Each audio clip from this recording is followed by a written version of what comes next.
distinguished guests and dear friends, tell you how pleased and honored I feel to be invited to this Congress. And I would like to salute, first of all, President Ahmeti. I would like to thank the President for his excellent remarks that in many ways reassured me about the continued commitment of the party to the Euro-Atlantic future of Macedonia. Ali, I would like to thank you for years of friendship following the signature of the Ohrid Agreement.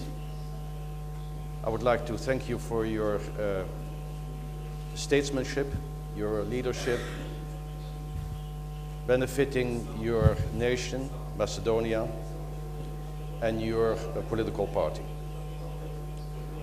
Thank you very much. And Artan Grubi, please accept my thanks also for the excellent arrangements inviting us to be present today and making a contribution to the program of this party. Dear friends, I think it's clear that we are together today amidst national controversy and possible upheaval. And therefore, I would like to encourage you to have a positive, constructive discussion, to avoid recrimination and to look forward in the interest of Macedonia. Europe is facing serious challenges at this moment. That means that Macedonia is not necessarily on the top of the international agenda. And in many ways, dear friends, this is a positive thing. It is good that the country moves forward without international concern. But at the same time,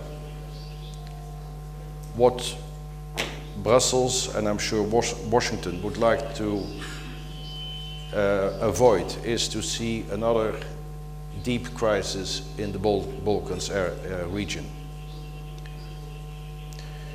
So we have a collective responsibility to maintain prosperity and stability in this country and in the region.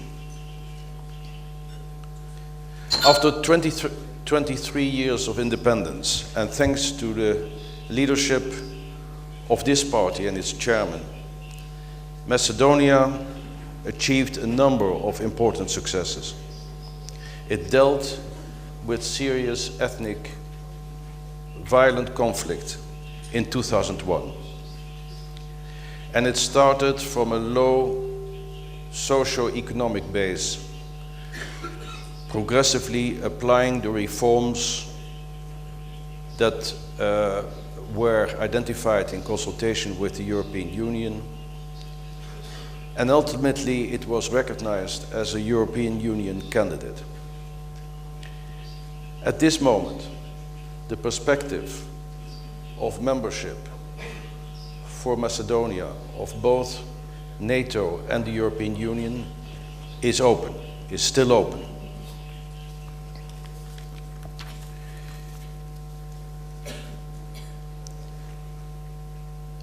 Let me turn for a moment to the challenges that Macedonia faces. And the first one is certainly the name issue, the name of the country. This is hampering the European and Atlantic integration efforts of the country. It is therefore urgent and justified that this problem be solved as soon as possible. But it should not be, at the same time, be an excuse for delaying the reform efforts that the country needs. Let me remind you, for instance, that Erwan Fouere, at that time Commissioner for Enlargement, in 2012 recommended that accession negotiations proceed in parallel with solving the name dispute. And that is something that I believe is a model that still holds true. Opportunities to come to terms with Greece in the past have been missed.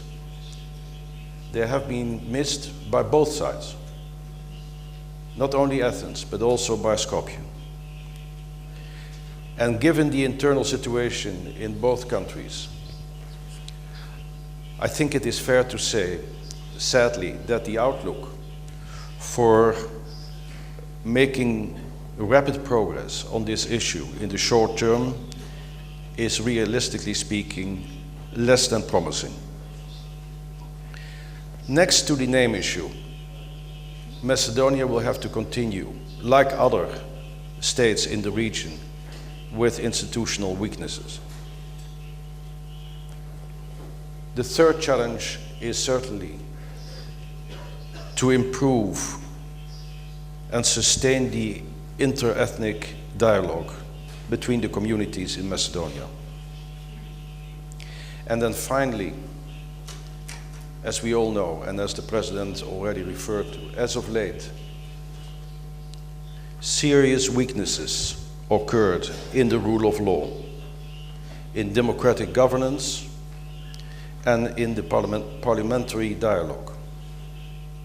The institutions of this country, and in particular an independent judiciary, must deal with this situation. The political situation at the moment is followed with great concern by the international community, by all the three main institutions of the European Union, by the Council, by the Commission, and by the European Parliament. And of course, as we will hear soon, technology permitting from Mr. Serwer, it is also followed by our American friends. I consulted over the past weeks with Brussels and with the OSCE on possibilities to move out of the present crisis. They are aware, I can assure you, of the need for outside help. And you can count on your international friends that you will not be alone in the current situation.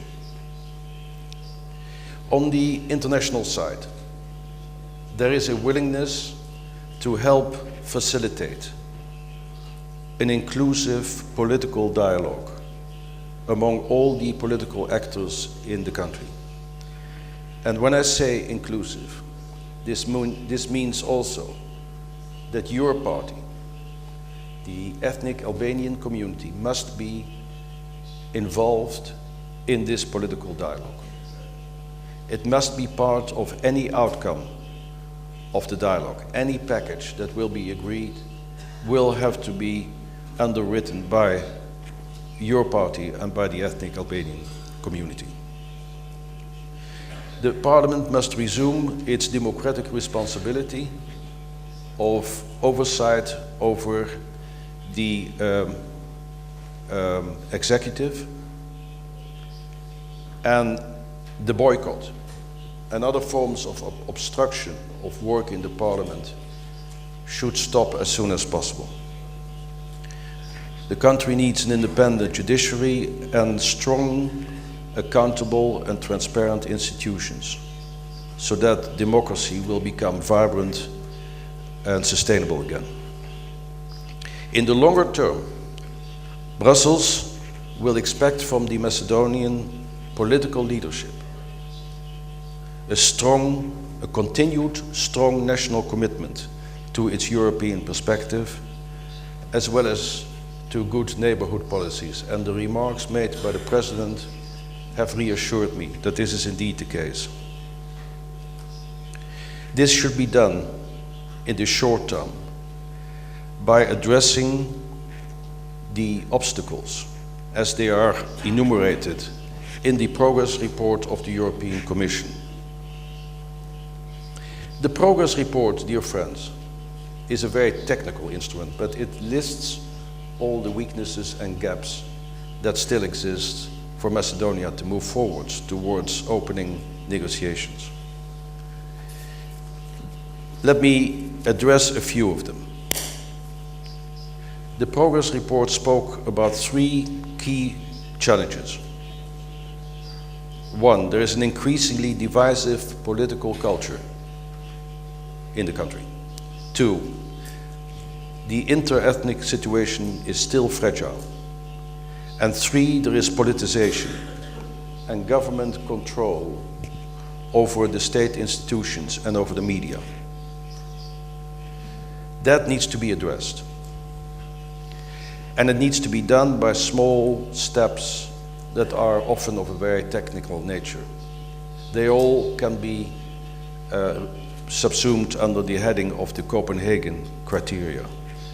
But by addressing these technical issues, you will gradually narrow down the obstacles that still stand in the way towards, on your path towards opening negotiations, so that only the name issue in the end will be singled out as the problem that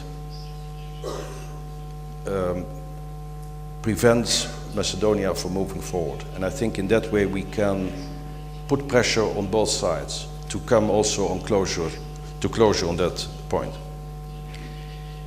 I wanted to, if I may, Mr. Chairman, I wanted to highlight in particular 1 or 2 issues. One is the implementation of the Ohrid Agreement. Here, a lot of progress has been made, but there are still issues that need to be undertaken so as to complete implementation. I'm referring in particular to the whole raft of issues connected to decentralization, empowering the municipalities, making sure that sufficient funding is available, making sure that the municipalities have the necessary technical expertise to undertake successfully the delegated responsibilities from the central government. I've been working for 4.5 years on these type of issues in Kosovo. And this is part also of a new state, a modern state structure where the communities are empowered and find their place. Another point is education. I don't need to go into the detail. I would like to highlight also the need to strengthen civil society. At some point in time, ladies and gentlemen, a census will need to be conducted. But I think, given the problems that we are facing now, it is better perhaps to consider this a requirement for the somewhat longer term. And finally, the review of implementation of the Ohrid Framework Agreement needs to be finalized and published. I have offered to the government and to the leadership of this party my institute's readiness to support the finalization of the review. My institute is the European Institute of Peace, working out of Brussels on mediation in different problematic areas. The other point is good neighborly relations, and I'm not referring to Greece, but I'm referring to Bulgaria. I think progress, again, has been made, and that an agreement with your neighbor is about to be finalized. But what has been achieved in terms of protection of minorities, and the use of languages is positive, but there is still an element missing, which is the issues related to your shared historic narrative. Mr. Chairman, I think I would like to conclude by saying that there is a need for national unity and consensus. As the President has just told us, this party faces a dilemma. Co-governance in a coalition will help ensure the ethnic Albanian community respect for the Ohrid requirements. And I understand fully well your keen wish to preserve the Ohrid legacy. But it also imposes responsibility and accountability for the whole range of policies that the government, the coalition government, is at present undertaking. Therefore, at times you cannot remain silent. I therefore urge you to continue to speak out on the democratic values, the norms and principles that we cherish in Europe. That you speak out for inter-ethnic tolerance and reconciliation. And that you make sure that the government works on the basis of consensual democracy in accordance with the constitution of this country. Fala Mendia Chum.